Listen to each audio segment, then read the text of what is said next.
माँ के भी कभी सपने होते हैं, लेकिन वह उन्हें जोर से नहीं बोलती। वह उन्हें धीरे धीरे सुला देती है, जैसे बच्चों को सुलाया जाता है, हल्के से, बिना शोर के। किसी को पता भी नहीं चलता कि कोई सपना जाग रहा था और फिर अचानक हमेशा के लिए सो गया। अनीता के सपने भी थे। उसे सिलाई करना पसंद था, रंगीन कपड़ों पर डिजाइन बनाना और नए पैटर्न सोचना उसे बहुत अच्छा लगता था।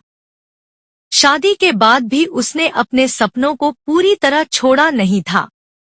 वह घर का काम निपटाकर कभी कभी मशीन निकाल लेती और देर रात तक कुछ सिलती रहती। लेकिन पति के जाने के बाद जिंदगी की जिम्मेदारियां अचानक बहुत भारी हो गईं।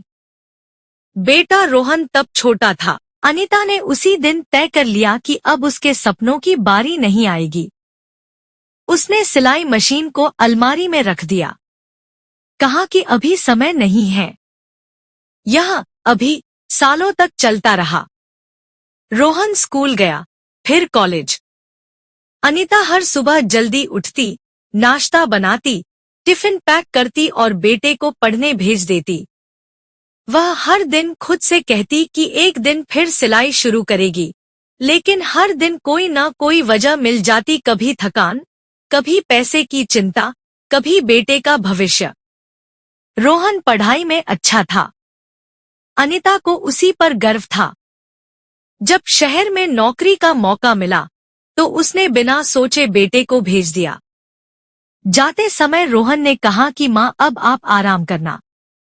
अनीता मुस्कुरा दी। उसने यह नहीं कहा कि घर सूना लगेगा या रातें लंबी होंगी। उसने बस यही कहा, ध्यान रखना। शहर जाने के बाद शुरुआत में रोहन रोज फोन करता था। अनीता हर कॉल के बाद खुश हो जाती। वह फोन रखते ही अलमारी की तरफ देखती, जहां सिलाई मशीन रखी थी। उसे लगता कि आज उसने बेटे से बात कर ली, आज उसका सपना फिर एक दिन और सुला दिया गया। धीरे धीरे कॉल कम होने लगे। अनीता ने कभी शिकायत नहीं की। उसने अपने मन को समझा लिया कि बेटा व्यस्त है। अनीता की दिनचर्या अब बहुत सादी हो गई थी। सुबह उठना, काम करना और रात को जल्दी सो जाना। वह आज भी 2 लोगों का खाना बनाती थी। पड़ोसन पूछती तो वह कह देती कि आदत है। असल में वह आदत नहीं थी, वह इंतजार था।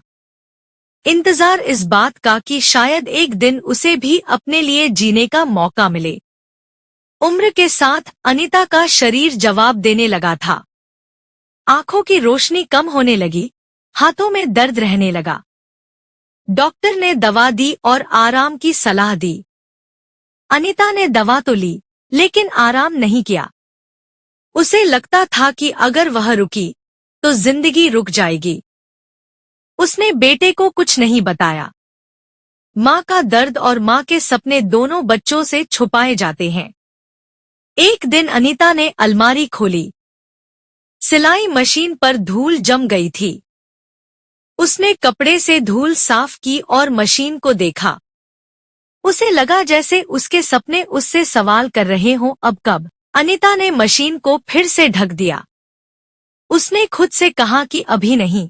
बाद में रोहन कई महीनों बाद अचानक घर आया। अनीता ने उसे देखकर खुशी तो महसूस की, लेकिन उसने ज्यादा कुछ नहीं कहा। उसने आराम से खाना बनाया और सामने बैठ गई। रोहन ने देखा कि माँ पहले जैसी नहीं रही। उसकी आंखों में थकान थी और चेहरे पर उदासी। उसने पूछा कि माँ, आप दिन में क्या करती हो? अनीता कुछ पल चुप रही और फिर बोली, कुछ नहीं। रोहन कुछ दिन घर रहा। उसने देखा कि माँ ज्यादातर समय चुप रहती है। कभी कभी वह अलमारी की तरफ देखती, फिर नजर हटा लेती। रोहन को अजीब लगा, लेकिन उसने कुछ नहीं पूछा। उसे लगा कि माँ शायद संतुष्ट है। रोहन वापस शहर चला गया। जाते समय उसने कहा कि अगली बार जल्दी आएगा।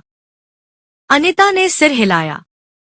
दरवाजा बंद होने के बाद वह देर तक वहीं खड़ी रही। उस दिन उसने अलमारी खोलकर सिलाई मशीन बाहर निकाली।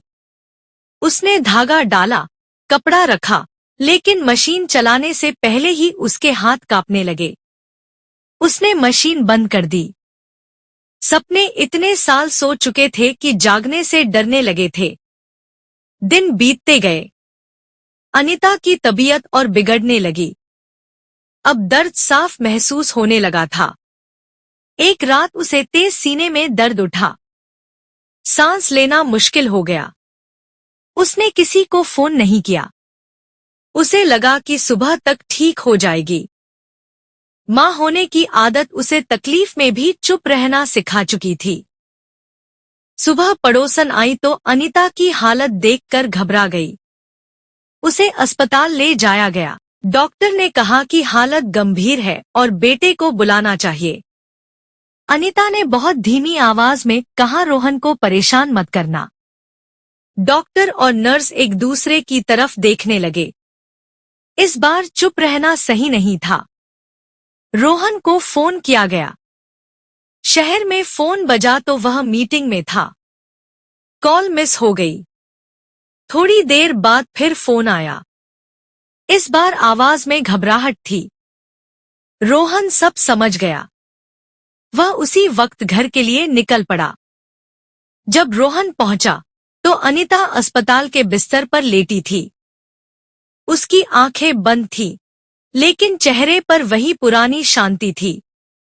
रोहन ने मां का हाथ पकड़ा। वह हाथ बहुत हल्का लग रहा था। उसे पहली बार एहसास हुआ कि मां ने जिंदगी भर अपने सपनों को कितना चुपचाप सुलाए रखा था। अनीता ने आंखें खोली। उसने बेटे को देखा और हल्की सी मुस्कान दी। रोहन ने रोते हुए पूछा कि उसने अपने लिए कभी कुछ क्यों नहीं किया।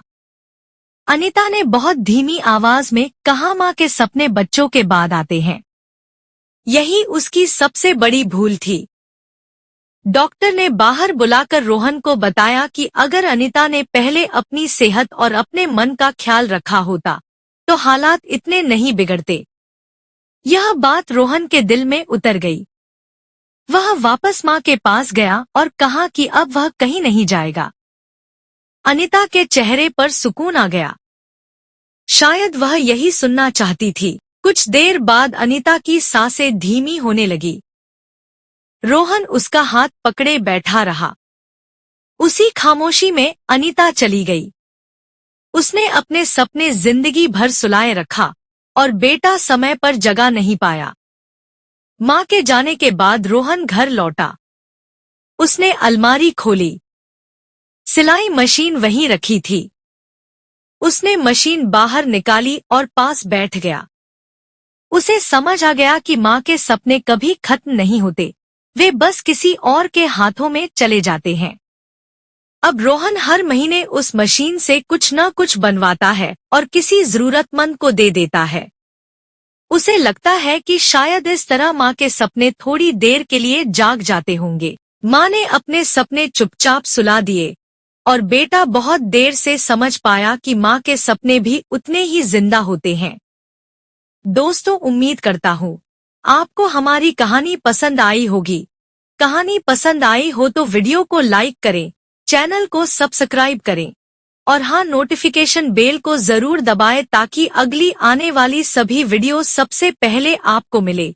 कमेंट में अपनी राय जरूर दें ताकि आने वाले वीडियो में सुधार किया जा सके। धन्यवाद।